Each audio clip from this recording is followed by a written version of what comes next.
მე ვარ ხათუნა ფუტკარაძე, წმინდა ნინოს სახელობის ქალაქ ქუთაისის ნომერ 3 საჯარო სკოლის დირექტორის მოადგილე და სოხუმის სახელმწიფო უნივერსიტეტის ინფორმაციული ტექნოლოგიების მიმართულების ასოცირებული პროფესორი.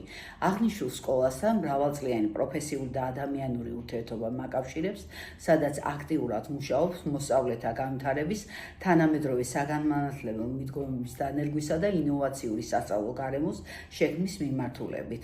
ჩემი პროფესიული საქმიანობის ერთ-ერთ ძირითად პრიორიტეტს წარმოადგენს დემოკრატიული სასკოლო კულტურის გაძლიერება, მოსწავლეთა აქტიური ჩართულობის ხელშეწყობა და ტექნოლოგიების ეფექტიანი ინტეგრირება საგანმანათლებლო პროცესში. მე ამ გამოცდილებას უზიარებ საზოგადოებას, როგორც მასწავლებელი, ადმინისტრატორი და მკვლევარი, რომელიც ყოველდღიურად ხედავს, რამდენად დიდი მნიშვნელობა აქვს მოსწავლის მიმართ ნდობას, პასუხისმგებლობის გაზიარებასა და ისეთ გარემოს შექმნას, სადაც ახალგაზრდებს საკუთარი იდეებითა და ინიციატივებით რეალური ცვლილებების განხორციელება შეუძლიათ. ისტორია არის იმაზე, თუ როგორ გადაიქცა ერთი სასკოლო ინიციატივა ფართო საგანმანათლებლო მოძრაობად, რომელმაც მოსწავლეებს არა მხოლოდ ახალი ტექნოლოგიური უნარები მისცა, არამედ საკუთარი შესაძლებლობების წმენაც გაუძლიერა. ყველაზე მეტად დამამახსოვრდა ის, რომ პროექტი თავიდან მხოლოდ სკოლის ციფრული განვითარების იდეად დაიწყო, მაგრამ მოგვიანებით თავად მოსწავლეებმა მოიდონეს ამ იდეის გავრცელება სხვა სკოლელებისთვისაც გაზიარება. ჩემთვის მნიშვნელოვანი იყო იმის დანახვა, რომ ბავშვები აღარ ელოდნენ მხოლოდ მასწავლებლისგან დავალებებს, ისინი თავად გახდნენ ცვლილების ინიციატორები, ტრენერები და მომავალი ლიდერები. ეს ამბავი დაიწყო პროექტით დემოკრატია იწყება სკოლაში, რომელიც ევროპის საბჭოსა და საქართველოს განათლების, მეცნიერებისა და ახალგაზრდობის სამინისტროს თანამშრომლობით ხორციელდება. ჩვენი სკოლის მდგრადი განვითარების კლუბის მოსწავლეებმა ერთ-ერთ შეხვედრაზე დაიწყეს საუბარი იმაზე, რომ ტექნოლოგიური ცვლილებები სკოლაში ბევრად სწრაფად ვითარდება, ვიდრე მოსწავლეების ნაწილი ახერხებს ამ პროცესში ჩართვას. თავიდან ეს უბრალოდ იდეად ჩანდა, რომ როგორ შეიძლებოდა, რომ უფროს კლასელებს დაწყებით კლასის მოსწავლეებისათვის გაეძლიერებინათ ციფრული უნარები. მოგვიანებით ბავშვებმა თავად დაგეგმეს ტრენინგები, მოამზადეს საგანმანათლებლო რესურსები და შექმნეს ინგლისური ენის ელექტრონული რესურსბანკი. განსაკუთრებული იყო ის, რომ რესურსები მათ სოციალურ ქსელებსა და პროფესიულ ონლაინ პლატფორმების საშუალებით გააზიარეს, რასაც დადებითი და პოზიტიური შეფასება მოჰყვა. უნდა აღინიშნოს, რომ აქ უკვე მასწავლებლები მხოლოდ და მხოლოდ ფასილიტატორის როლით შემოიფარგლებოდნენ. ერთ დღეს პროექტის შემაძამებელ შეხვედრაზე ერთ-ერთმა მოსწავლემ მკითხა, რომ თუ შეიძლებოდა, რომ ჩემი სოხუმის უნივერსიტეტის გუნდთან ერთად მათთვის შემესწავლებია ხელოვნური ინტელექტის გამოყენება სასწავლო პროცესში, სხვადასხვა ინსტრუმენტები შეგვესწავლა მათთვის და ისინი ამ გამოცდილებას არა მარტო საკუთარ სკოლაში გააზიარებდნენ, არამედ სხვა სკოლებისათვისაც ხელმისაწვდომს გახდიდნენ. აი ესე დაიბადა, ასე ვთქვათ, პროექტის იდეა, რომელიც დღეს ხორციელდება და მიმდინარეა. დაიწყო თანამშრომლობა სოხუმის სახელმწიფო უნივერსიტეტთან და დაიგეგმა ახალი პროექტი, მოძრავი STEM ლაბორატორია AI სკოლაში მიდის, რომელიც უკვე რეგიონალურ დონეზე ხორციელდება და მიზნად იახავს ხელოვნური ინტელექტისა და STEM განათლების გავრცელებას. ამ ეტაპზე ჩართულია ლეჩხუმის, გურდისა და იმერეთის სკოლები. დღეს პროექტი მიმდინარე პროცესი არის, მოსწავლეები გადიან ტრენინგებს ხელოვნური ინტელექტის, ციფრული ტექნოლოგიებისა და კვლევითი სწავლების მიმართულებით, შემდეგ კი თავად ხდებიან მოსწავლე ტრენერები და აზიარებენ მათ თანატოლებთან აი ამ გამოცდილებას. ჩემთვის ამ ამბის მთავარი მნიშვნელობა იყო ის, რომ პირველად ძალიან მკაფიოდ დავინახე მოსწავლეების რეალური ლიდერული პოტენციალი.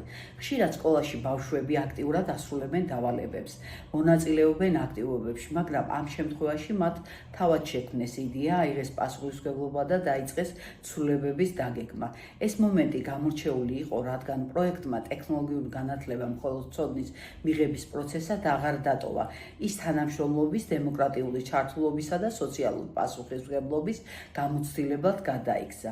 ამ ამბავმა დამანახა, რომ როდესაც მოსწავლეებს ენდობი და აძლევს სივრცეს საკუთარი იდეების განხორციელებისათვის, ისინი ბევრად უფრო მეტს აკეთებენ, ვიდრე მხოლოდ სასწავლო პროგრამა მოითხოვს.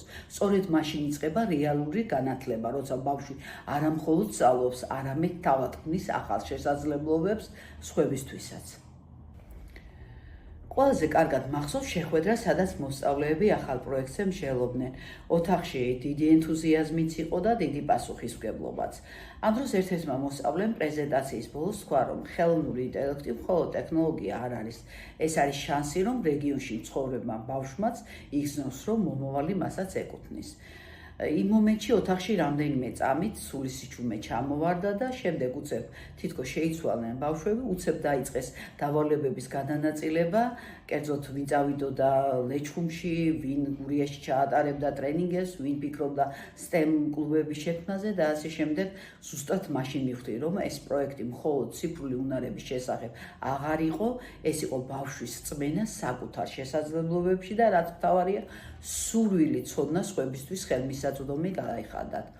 ეს მომენტი დღემდე განსაკუთრებულად მახსოვს, რადგან სწორედ მაშინ დავინახე, როგორ გადაიქცა მოსწავლეთა მცირე ინიციატივა საერთო საგანმანათლებლო ხედვად.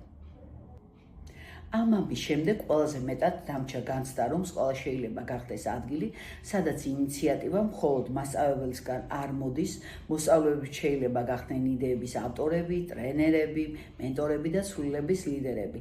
დღეს ამ პროცესს რომ ვიხსენებ, ვხედავ, რომ ყველაზე მნიშვნელოვანი შედეგი მხოლოდ ჩატარებული ტრენინგები ან შექმნილი რესურსები არ არის. მთავარი არის ის შინაგანი ცვლილება, რომელიც ბავშვებში გაჩნდა.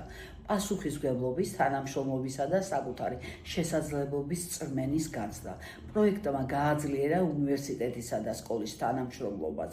შექმნა სივრცე, სადაც აკადემიური ცოდნა, სასკოლო გამოცდილება და მოსწავლეთა ინიციატივები ერთიან პროცესად გადაიქცა. ჩემთვის ყველაზე დიდი შედეგი არის ის, რომ დღეს უკვე თავად მოსწავლეები საუბრობენ მომავლის ტექნოლოგიებზე, არა როგორც შორეულ თემებზე, არამედ როგორც რეალურ შესაძლებლობებზე, რომლის შექმნაშიც თავად მონაწილეობდნენ. მინდა რომ ეს ამბავი სხვებმაც გაიგონ, რადგან ის ძალიან კარგად აჩვენებს, როგორ შეიძლება ერთი სასკოლო ინიციატივა გადაიზარდოს ფართო საგანმანათლებლო ცვლილებაში. ვფიქრობ, ეს ამბავი მნიშვნელოვანია იმიტომაც, რომ რეგიონალურ სკოლებში მცხოვრებ ბავშვებს ხშირად არ აქვთ თანაბარი წვდომა თანამედროვე ტექნოლოგიურ განათლებაზე. ეს პროექტი სწორედ იმაზეა, რომ განათლების შესაძლებლობა არ უნდა განისაზღვროს მხოლოდ გეოგრაფიული მდებარეობით. თუ ვინმე მკითხავს, რატომ არის მნიშვნელოვანი, ვეტყვი, რომ ზოგჯერ ყველაზე დიდი ცვლილება იწყება მაშინ, როცა ბავშვებს ეუბნები. შეგიძლიათ თქვენ შექმნათ მომავალი.